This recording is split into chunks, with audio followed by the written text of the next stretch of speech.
Boa noite a todos. Que a paz do Mestre Jesus esteja conosco.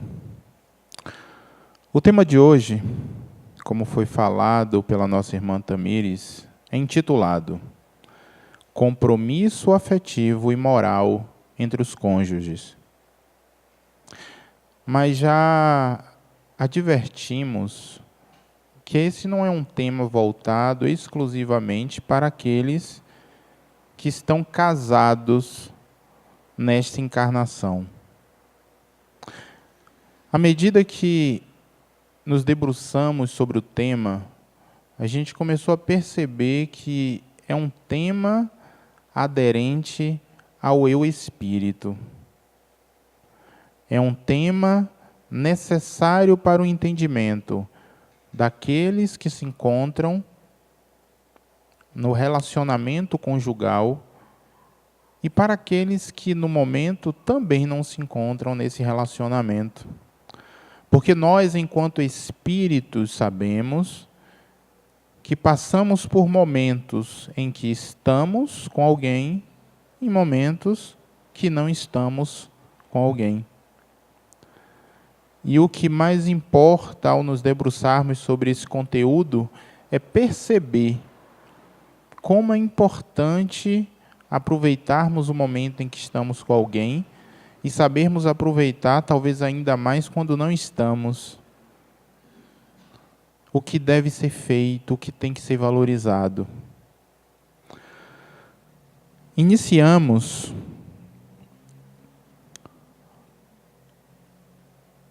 com uma breve reflexão sobre o amor. Amor, imbatível amor. Tema dado por Joana de Ângeles em uma das suas obras. Ela afirma que o amor é substância criadora e mantenedora do universo, constituído por essência divina. Vamos perceber que essa essência, quando permeia as relações, quando essa essência permeia o nosso ser, muitas coisas começam a ser descortinadas de uma forma inimaginável. O amor é um tesouro que, quanto mais se divide, mais se multiplica e se enriquece à medida que se reparte. Olha que coisa linda. O amor não é como um bem material, que para alguns custa repartir. O amor é aquele sentimento que quanto mais eu consigo dar, eu consigo receber. Não raro são as pessoas que reclamam de solidão. E à medida que a gente faz avançar na história pessoal, a gente percebe o quanto fomos sozinhos, quanto disseminamos a solidão. E é natural que em algum dado momento venhamos acolher essa solidão. O contrário também é verdadeiro. Quantas são as pessoas que plantam a harmonia, plantam aquele estado de bem-estar, e as pessoas se sentem harmoniosas, dulcificadas de estarem próxima dela. É o colher. O amor fixa-se com mais poder quanto mais se irradia. Quanto mais conseguimos, não é, fixar o amor em nossas relações, mais ele irradia entre nós. Jesus foi um grande exemplo de irradiador do amor. Ele conseguia, através de exemplos simples, mostrar para nós o quanto é importante fixar o amor em nossas atitudes.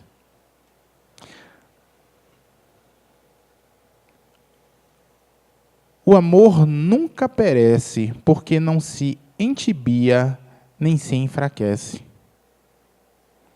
O amor é um desses sentimentos super, hiper, mega necessário para a nossa existência. Porque quando nós não estamos nos associando às nossas relações, atitudes, tarefas, por mais simples que seja, através desse amor, a gente simplesmente não consegue avançar. E aí tem pessoas que se perguntam, nossa, eu faço tanta coisa por esse meu marido, faço tanta coisa pela essa minha esposa, tanta coisa. Mas às vezes falta esse sentimento de amor. Porque quando nós não associamos o amor às atividades que nós fazemos, simplesmente sentimos um vazio. É como se todas aquelas atividades que estivessem sendo construídas, edificadas, não tivesse, como é que eu posso dizer, um merecimento, um efeito necessário que eu gostaria de ter. Assim como o ar é indispensável para a existência orgânica, o amor é oxigênio para a alma, sem o qual a mesma enfraquece e perde o sentido de viver. Quando nós começamos a aprender e praticar o exercício do amor, a gente percebe que é impossível viver sem o mesmo. Passa a ser natural. É uma relação simbiótica. O outro precisa de mim e eu preciso dele. E nesse processo de troca, de interdependência, a gente vai vivendo, convivendo, se harmonizando. E por que o amor é imbatível? Segundo Joana de Ângeles, é imbatível porque sempre triunfa sobre todas as vicissitudes e ciladas que a vida nos traz. Nenhum de nós está livre de passar incólume nessa vida, porque estamos aqui justamente para sermos testados, provados. E quando nós temos o amor em nossas relações, muitas das coisas que seriam impossíveis de serem superadas, nós conseguimos. Então é uma questão, na grande maioria das vezes, de escolha. Quantas pessoas chegam para nós e dizem, nossa, eu não sei como você aguenta. Aguenta o quê? Não importa. Não sei como você aguenta essa situação. Para o tema, não sei como você aguenta estar com essa pessoa, viver com essa pessoa. Quando simplesmente eu não associo o sentimento de amor às minhas relações, o fardo se agiganta sobre os nossos ombros. E aí vem a depressão, vem o sentimento de derrotismo, vem a incapacidade, que na grande maioria das vezes são sentimentos que estão enraizados na nossa psique, que faz com que eu coloque minha fronte para baixo e não consiga olhar o que está mais em cima, mais ao alto. O amor, quando aparente, tem algumas consequências. De caráter sensualista quase sempre, que busca apenas o prazer imediato, se debilita e se envenena ou se entorpece, dando lugar à frustração. Quem nunca viu isso? Ou melhor, quem nunca vivenciou aquele amor que, nossa, como estou apaixonado, como estou enamorado. E aí nós confundimos o sentimento avassalador da paixão com o amor, que é algo muito mais duradouro. E aí a gente se confunde e aquela atração física sobrepõe todos os interesses. Natural as consequências advindas dessa relação. Só que o contrário também ocorre. E quando o amor é real, estruturado e maduro, que espera, estimula, renova, não se satura, é sempre novo e ideal, harmônico, sem altibaixos emocionais. Une as pessoas porque reúne as almas identificadas no prazer geral da fraternidade, alimenta o corpo e dulcifica o eu profundo. Joana, ela costuma chamar eu profundo, que é a nossa essência espiritual. Outras vezes ela chama de self. Já ouviram essa palavra? Esse espírito que habita em mim, ele é capaz de milagres. Mas eu tenho que me permitir nesse processo. Eu tenho que perceber o quão grandioso Deus me criou, para que eu possa começar a perceber essas relações que me rodeiam e que eu possa valorizar cada vez mais cada instante de nossas vidas. Estão percebendo que esse tema é um convite muito mais às nossas reflexões, ao me conhecer, do que propriamente o outro?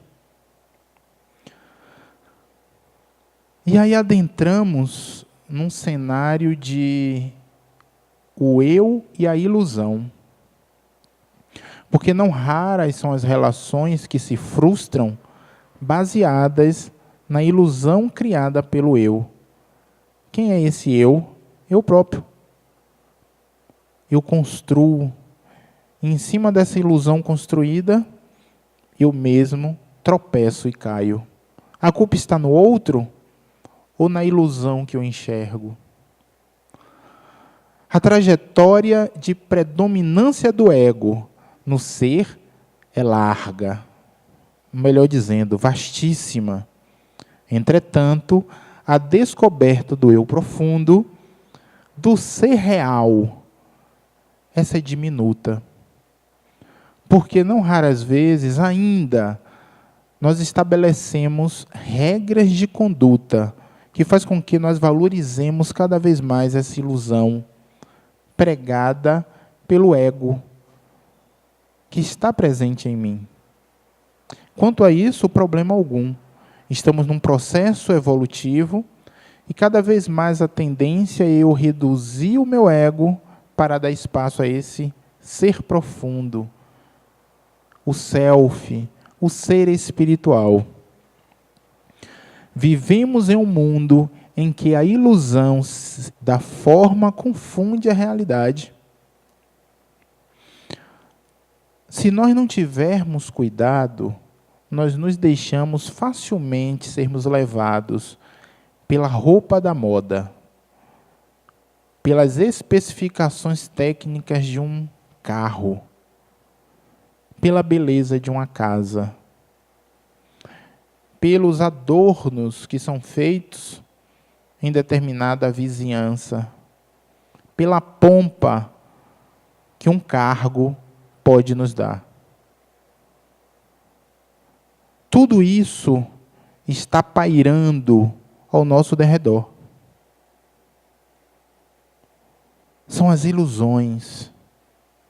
Certa vez estava eu em um tribunal, quando uma pessoa que você percebia claramente que aquele meio não era o meio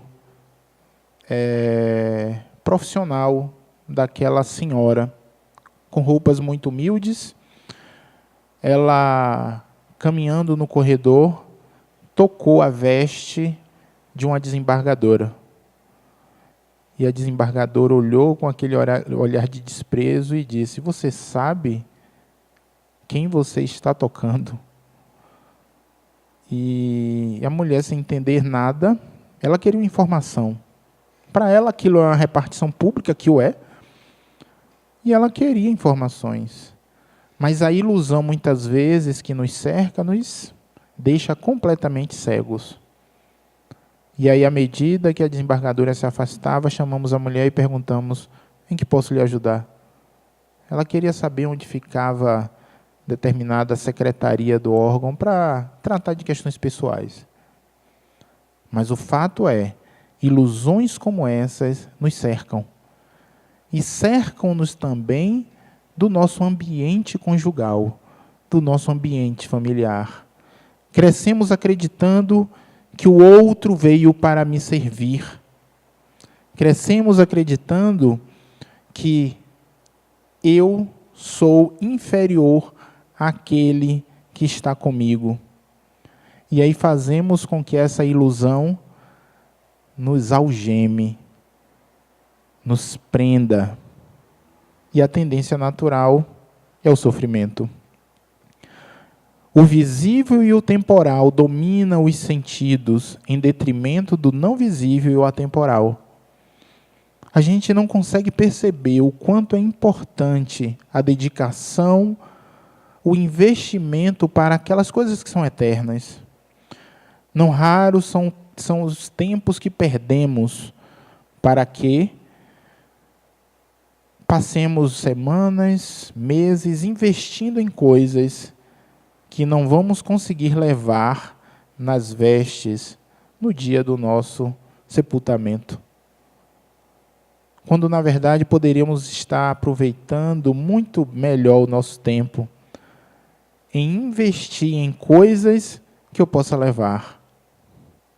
Sobre o tema, Carl Gustav Jung, criador da psicologia analítica, ele nos afirma: a tua visão tornar-se-á clara apenas quando olhares para dentro do teu coração. Somente a partir daí, a nossa visão passará a ser clara. Quem olha para fora, sonha. Quem olha para dentro, desperta. Ou seja, o problema é do meu cônjuge ou é meu? De eu cultivar uma ilusão de algo que talvez ele nunca me dê. O problema está comigo. O exercício do despertar é meu e não do outro. E ainda sobre ilusão, encontramos essa imagem surrealista. E aí eu lhes pergunto: o homem está dentro ou fora de casa? Difícil dizer, não é? Minha filha jura que ele está dentro de casa, não é? A ilusão faz isso conosco, nos deixa confuso. Não sabemos ao certo, mas a realidade existe. Mas o que é que eu quero alimentar? É a pergunta. Esses processos complexos estão dentro do nosso lar. Como é que eu quero ver o meu companheiro, a minha companheira? Quais são os sentimentos que me alimentam nesse processo? Porque muitas vezes, simplesmente não queremos ver a realidade. É uma opção. Mas em um dado momento, o véu, ele é descortinado. Isso é inevitável, felizmente. É compreensível que haja engano na eleição do total em detrimento do incompleto. Ou seja, é natural nos iludirmos. Complicado é querermos nos manter nesse estágio. O ser psicológico movimenta-se em liberdade.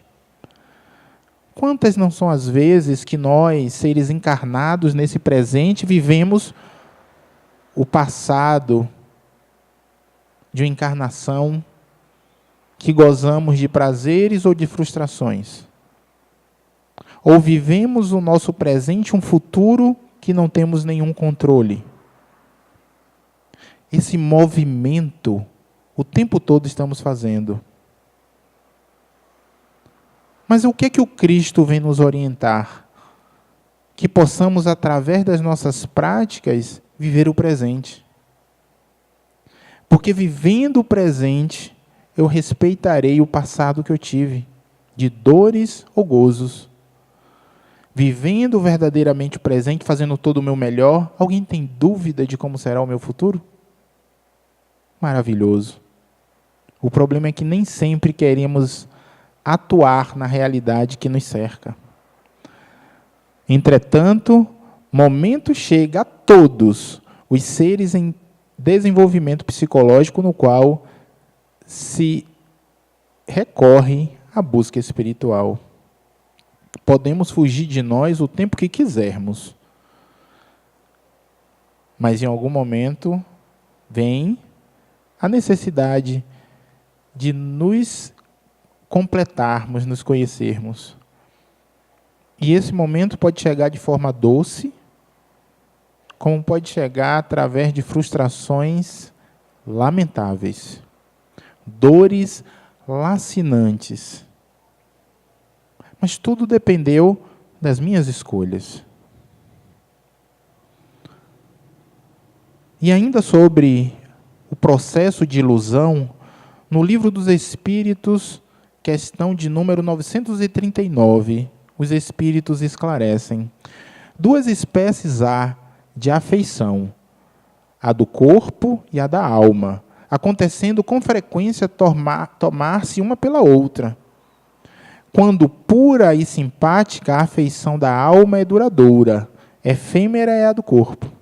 Ou seja, quando nós nos apegamos às relações meramente corporais, é uma relação que, com a mesma velocidade que ela nasce, ela morre. Daí vem, muitas vezes, os que julgavam amar-se com eterno amor, passam a odiar-se, desde que a ilusão se desfaça. Quem nunca viu isso? Ouviu? Nossa, eu amo tanto essa mulher, amo tanto esse homem. E aí, aquele amor todo, que foi fruto do estereótipo, do exterior, morre. Basta que um dos dois contraia uma doença bem grave. É natural que o corpo fique esquálido. E aí, não suporta mais porque não se apaixonou pela alma, mas pelo corpo. O contrário também ocorre. Pessoas, independentemente da sua qualidade física, se identificam verdadeiramente. E eles continuam. Porque a relação não nasceu no corpo. A relação nasceu na alma.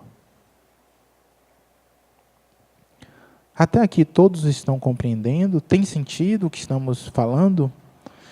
Percebem que essa relação, de novo, não se restringe a nós, espíritos que estão casados ou não casados. Porque esse processo de matrimônio, para todos nós, é passageiro. Aqueles que hoje estão com matrimônio, passarão períodos sem matrimônio, nessa vida ou numa próxima. E vice-versa.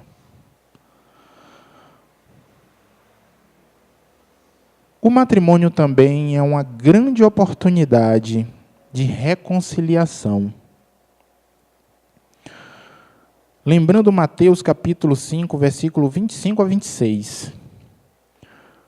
Jesus, contando uma das suas parábolas,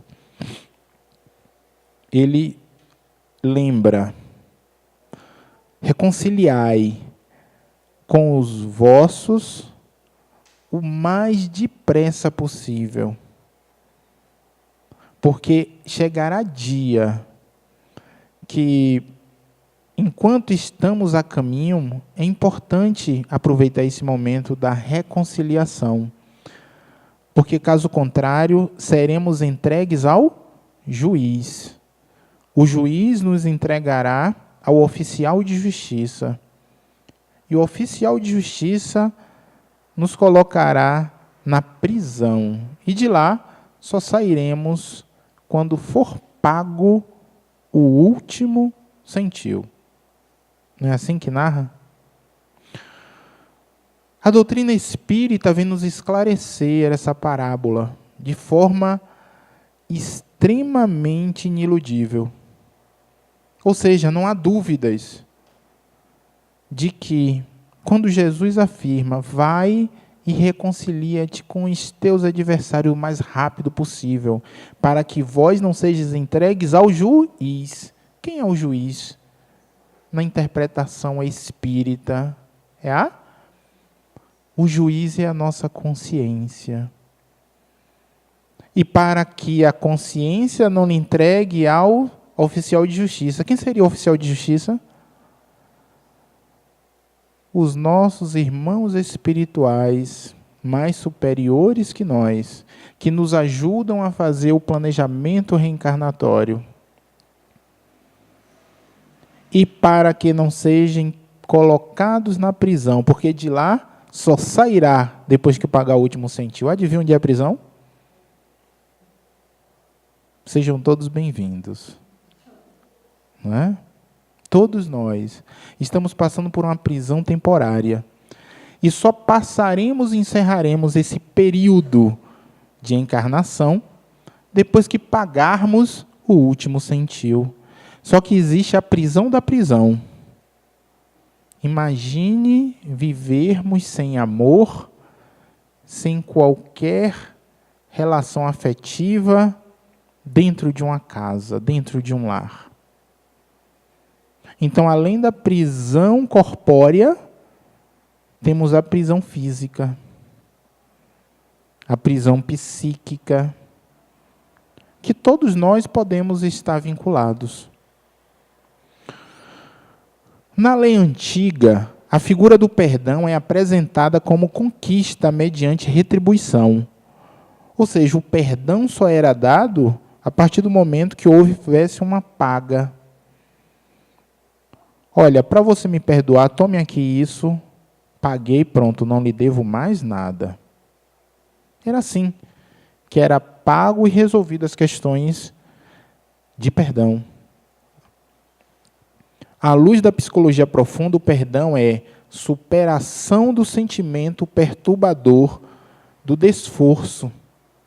Ou seja, a partir do momento que eu consigo superar esse sentimento que me perturba a psique, eu consigo avançar das figuras de vingança e de ódio através da perfeita integração do ser em si mesmo, sem deixar-se ferir pelas ocorrências afungentes dos relacionamentos interpessoais. Então, quando aquela mágoa, aquele sentimento ruim começa a ser diluído, aí, de fato, eu começo a exercer o perdão. Porque de nada adianta eu pagar através de uma retribuição, achando que o perdão vai se operar. Não vai.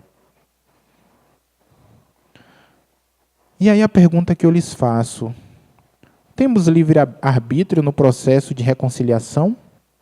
O que é que vocês acham? Temos livre-arbítrio? E se eu disser que depende? Mais ou menos, não é? Mais ou menos. Livre-arbítrio, quanto mais consciente, maior o poder de escolha. Às vezes nós não entendemos por que determinadas pessoas se subjugam de forma penosa a determinadas situações e relações. Quanto menos consciência de mim mesmo eu tiver, menos livre-arbítrio eu terei. Consequentemente, as minhas escolhas nem sempre corresponderão à minha verdadeira vontade. Estou sendo levado por um inconsciente que me comanda. À medida que eu vou despertando, percebendo em todo esse ritual de que eu preciso me desatar das ilusões, maior será minha consciência. Obviamente, lidando com outros fatores que não vêm ao caso aqui agora, que também são tão importantes quanto. Mas é necessário esse despertar, esse se permitir. No Evangelho segundo o Espiritismo, capítulo 11, item 8, Jesus, citado por Mateus, capítulo 22, 34 a 40, os versículos, vem nos orientar que devemos amar ao próximo como a nós mesmos. Se eu não cultivar em mim essa necessidade de amar o outro como eu devo me amar, eu terei dificuldade nas relações. Hermance Dufour, em uma das suas mensagens, nos adverte, olha, Jesus ensinou, amai ao próximo como a ti mesmo. Só que quase sempre eu não consigo ainda me amar. Como conseguirei amar ao outro? Então esse exercício de se amar, de se valorizar, deve começar primeiro em mim. Eu não conseguirei amar a ninguém se antes não consigo me amar. Eu posso ter paixões, afeto, mas se eu não me amo, eu não amarei o outro. Viverei o tempo inteiro sobre migalhas de compaixão. Preciso começar a exercitar isso. Toda a essência da vida encontra-se estabelecida no amor, que é de procedência divina. Olha, mais uma vez falando de amor. Na perspectiva da psicologia profunda, o ser vive para amar e ser amado, iluminar a sombra e fazer prevalecer o self. Numa simples frase como essa de Joana de Ângeles, a gente encontra conteúdo para pelo menos umas 2 aulas aqui, não é verdade? Estamos tendo um curso sobre Joana de Ângeles na nossa casa, onde o nosso irmão Daniel tem 2 aulas, uma só para falar de sombra e uma só para falar de self. Observe que ela diz, iluminar a sombra, não é afastar a sombra, é aceitar essa sombra que existe em mim, e iluminando, clareando, e fazer prevalecer o eu profundo, fazer prevalecer essa essência que existe em mim. Jesus, o homem, fez-se o exemplo mais vivido do amor de que o mundo tem notícia. Perguntado aos espíritos, quem eu devo tomar por modelo? Allan Kardec pergunta. Os espíritos respondem, Jesus. Ponto. Esse é o exemplo e modelo que nós devemos seguir. Esse é o exemplo mais sublime de amor que nós tivemos entre nós. Amar é abrir o coração sem reservas, encontrar-se desarmado de sentimentos de oposição. Quem ama verdadeiramente não estabelece condições. Simplesmente não estabelece condições. E o exemplo que me veio à mente de forma mais fácil é o amor para com o filho. Porque nenhum pai, nenhuma mãe estabelece qualquer acordo para amar um filho, não é verdade? Simplesmente ama. O filho pode fazer a coisa mais errada, continua sendo filho. E a divindade nos dá essas oportunidades de começarmos a exercitar esse tipo de amor filial, maternal, para que um dia possamos, junto aos nossos companheiros, amar de forma indistinta, sem esperar nada em troca.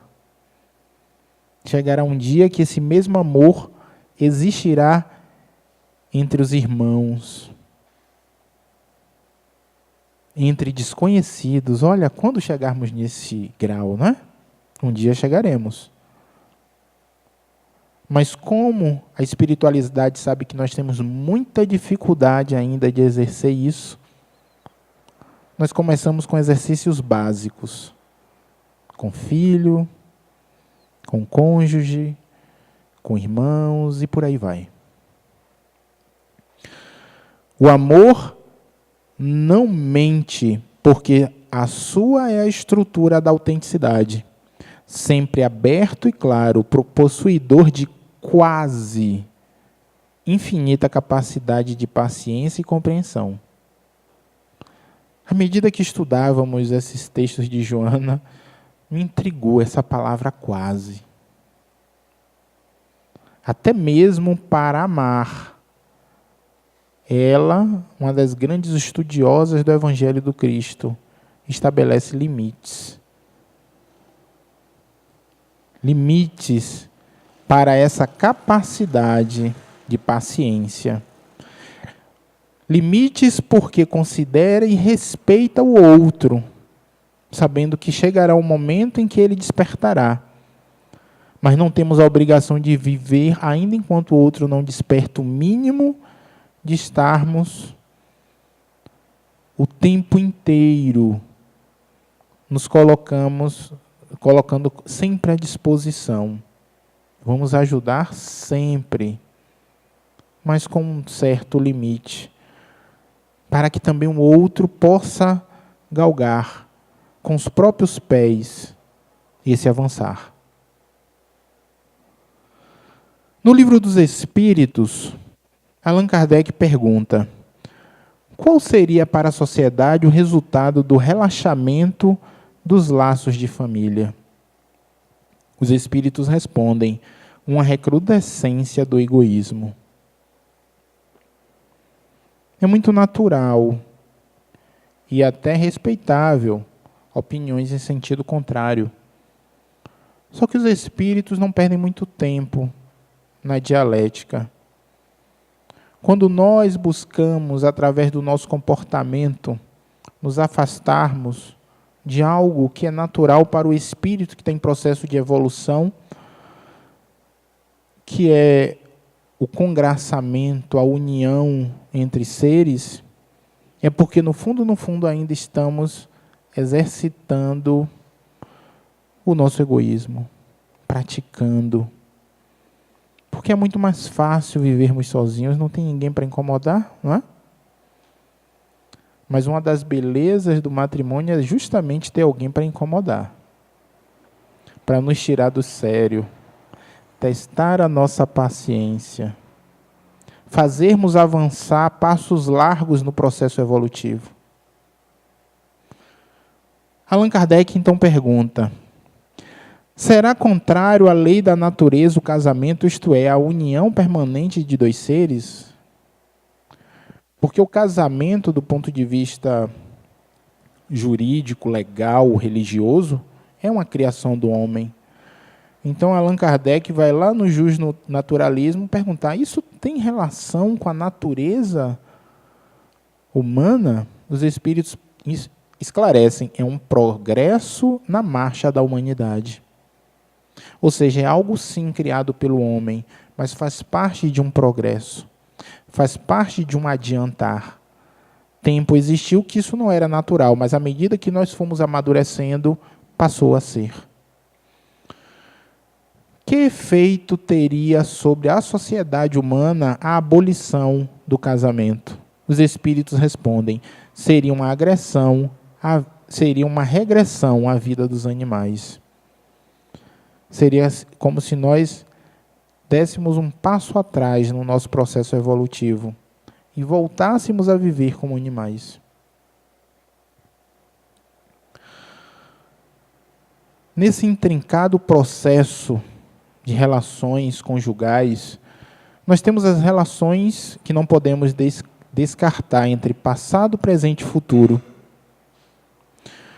Quando temos o passado e o futuro relacionando-se às relações conjugais, nós encontramos o planejamento espiritual, planejamento reencarnatório.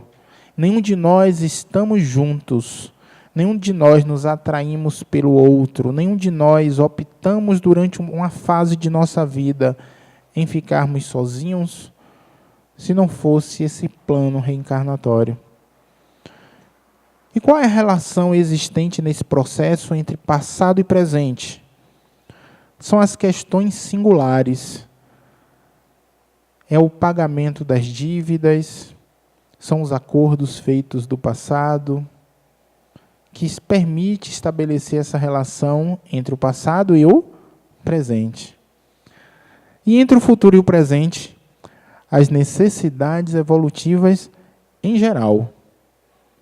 À medida que nós vamos nos relacionando, nós trazemos coisas do presente e prospectamos para o futuro. Necessidade das mais diversas nesse nosso processo. E o que é que nós temos no presente? As nossas escolhas, exercidas através do livre-arbítrio. Então a gente percebe que existe todo um encadeamento no nosso processo conjugal. Sobre matrimônio e amor, no capítulo 22, item 2, Mateus citando Jesus no capítulo 19, versículo 5.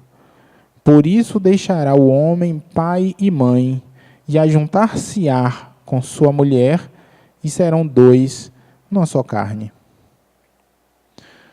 E aí muitos dos religiosos pegam esse trecho e traduzem ao pé da letra, de forma literal.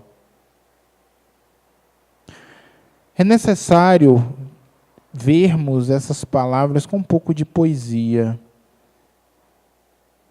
porque os dois, sendo uma só carne, muitas vezes dá um peso desproporcional à necessidade dessa junção. O sentimento mais elevado do ser humano é o amor. Já vimos isso.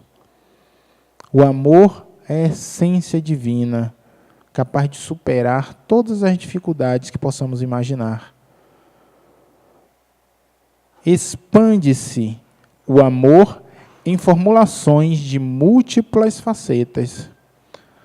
O amor pode aparecer para nós de tantas formas. Às vezes, a necessidade de termos que cuidar do outro. É uma forma de teste. Às vezes, saber suportar e superar o fato do nosso companheiro ou companheira ser muito bonito ou muito bonita é outra forma também de superar essas relações. Saber superar quando do ponto de vista intelectual, demonstra uma facilidade maior que o outro, é outra forma de explorar e testar esse amor. Na posse material, é outra forma de testar esse amor. Inúmeras serão as formas de testarmos.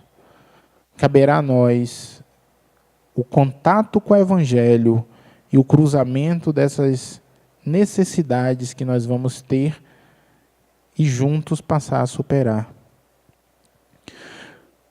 Quando na consanguinidade, ei-lo como manifestação filial, paternal, maternal, fraternal, para ampliar-se em expressões de união conjugal, de parceiros, de amigos, de companheiros, de lutas, ampliando o significado e assim caminhar para a união com todas as demais criaturas humanas e, por fim, com a própria natureza nas suas várias manifestações.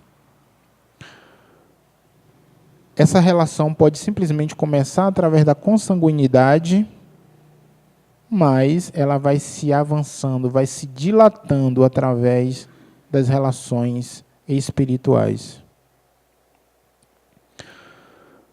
Não poderia deixar de falar das relações extraconjugais. Vivendo no passado relacionamentos promíscuos, atraídos pelas necessidades do sexo, sem qualquer respeito pela emoção uns dos outros, a vinculação rápida, naturalmente, ela causa para aquele que cria consequências extremamente danosas. Situações que ele só vai perceber, ou ela, quando vier a necessidade da paga, a necessidade de reparação.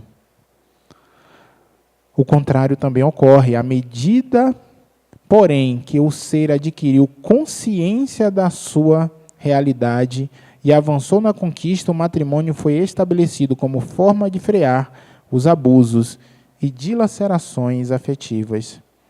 À medida que nós vamos criando mais consciência, a gente vai percebendo que essas relações não vai nos agregar nada, ao contrário, só vai nos destruir psiquicamente, emocionalmente, materialmente. Pode-se considerar esse momento de conquista, que é o matrimônio, como um dos elevados patamares da evolução psicológica e moral da humanidade. Então, quando nós chegamos nesse grau de desenvolvimento, é porque houve aí um crescimento espiritual também. Só que é bom destacar a evolução do papel da mulher nesse processo. Com o desenvolvimento da sociedade, a mulher buscando cada vez mais pelos seus direitos, permitiu que aquela forma patriarcal começasse a ser destruída em nossa sociedade, dando mais força a esse engajamento verdadeiro entre os cônjuges. É bom lembrar também que o advento da proliferação das enfermidades sexuais transmissíveis passou a ser um grande desafio para os casais. E quando falamos casais, desde o início da nossa fala, não estamos nos referindo aqui apenas às relações heterossexuais, homossexuais também, porque a doutrina espírita não condena qualquer tipo de relação. Orienta que não devemos estar em relações promíscuas, relações múltiplas, mas fazendo valer o amor nas relações é o que mais importa para o eu espírito. Um grande silêncio feito de ignorância e presunção permaneceu no contexto das famílias por muitos séculos. Então, apesar de termos encontrado um avanço no casamento, um avanço para a sociedade, durante muitos séculos essa união se mostrou extremamente maculada. Muitas religiões contribuíram para o caos do matrimônio.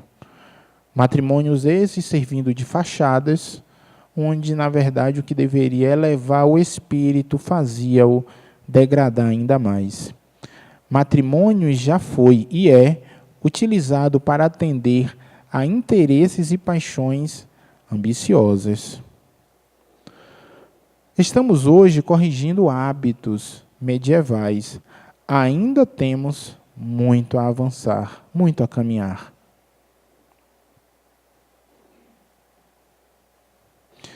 Felizmente, o divórcio veio terminar com incômoda situação das uniões infelizes, facultando a transformação do tipo de relacionamento conjugal em outras expressões de amizade e de consideração de um pelo outro, que as circunstâncias conduziram à mudança de compromisso, especialmente quando existem filhos que não podem ser relegados à orfandade de pais vivos por desinteresse desses.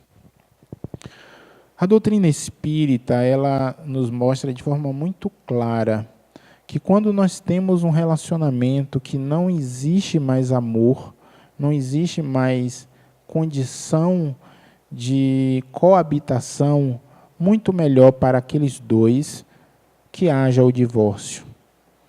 Ela não busca promover o divórcio, mas quando a relação está completamente desgastada, é melhor a separação.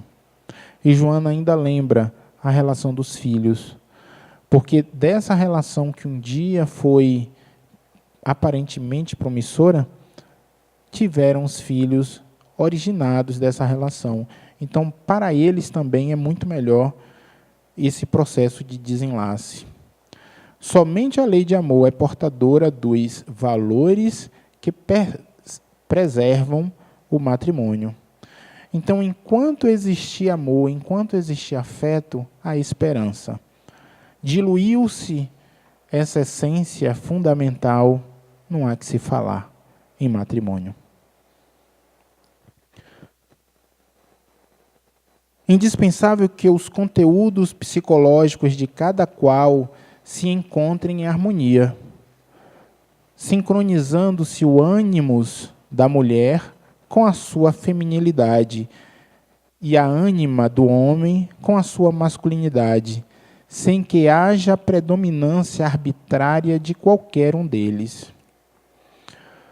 Não raras vezes nós encontramos numa relação conjugal aquele que só quer fazer.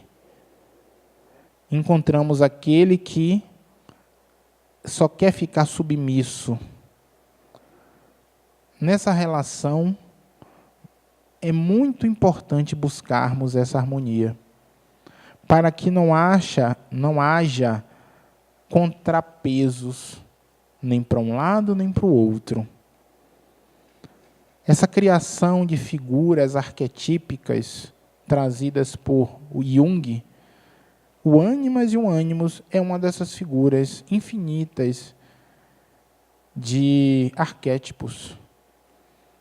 E o ânimos é a figura, é a figura do homem presente um pouco na mulher. E o ânima, um pouco da mulher presente no homem.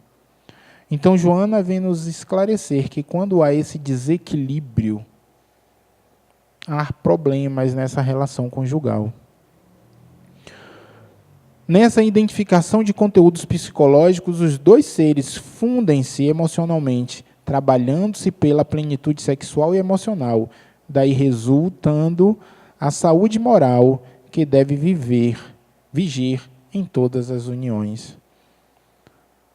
Essa harmonia é extremamente necessária.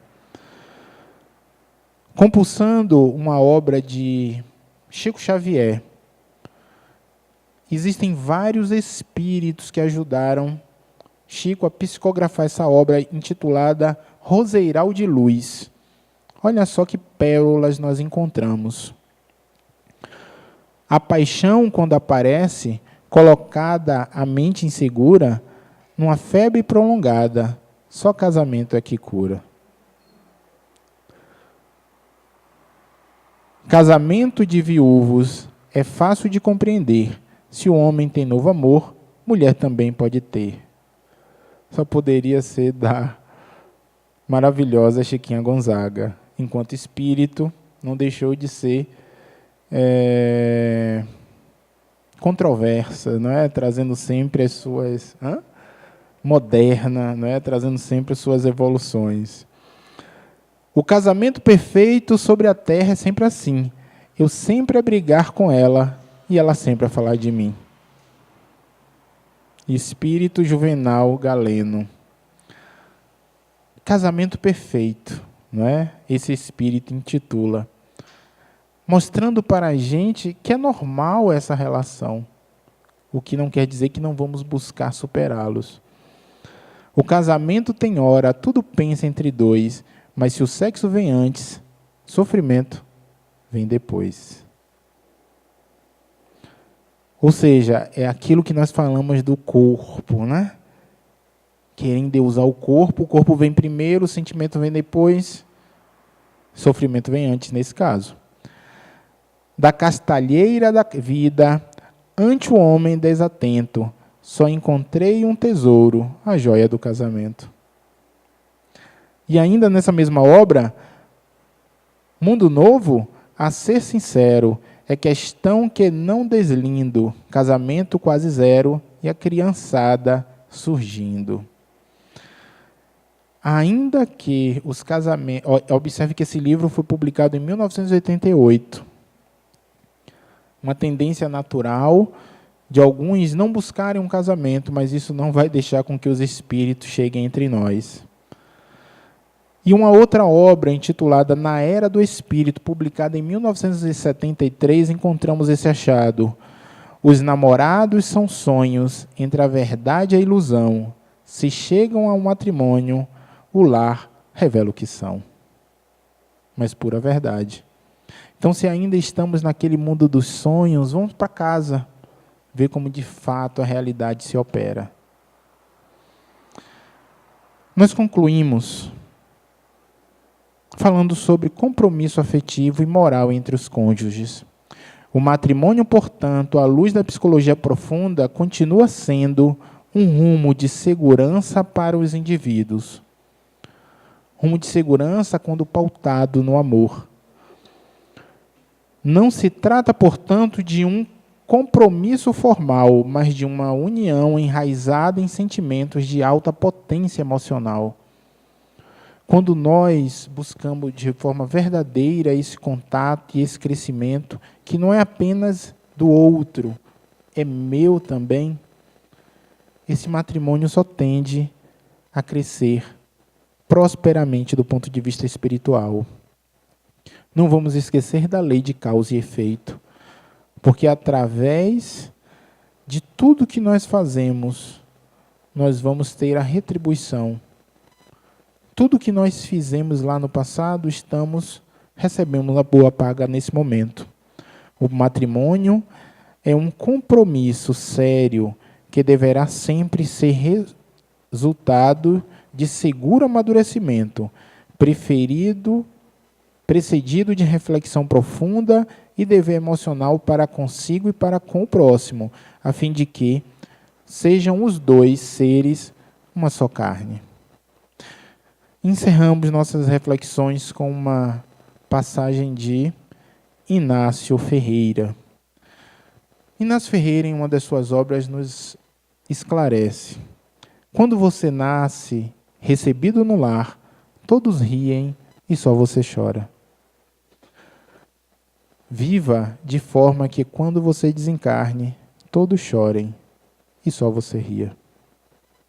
Que a paz do Mestre Jesus nos conforte, que nós possamos refletir sobre a nossa condição de espíritos imortais, com a certeza de que estamos aqui nesse planeta de passagem, e que possamos aproveitar as nossas relações conjugais, que possamos aproveitar também o nosso momento de estarmos sós, porque em um dado momento estaremos com alguém, e precisamos aproveitar essas experiências.